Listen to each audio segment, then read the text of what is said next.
मी हिंदू धर्मात जन्माला आलो कारण ते माझ्या हाती नव्हतं. माझ्या दुर्दैवाने अस्पृश्य हिंदू म्हणून मी जन्माला आलो. मी आता त्यात काही बदल करू शकत नाही.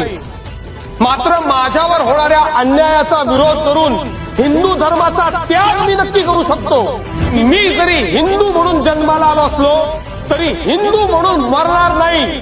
मी हिंदू म्हणून मरणार नाही.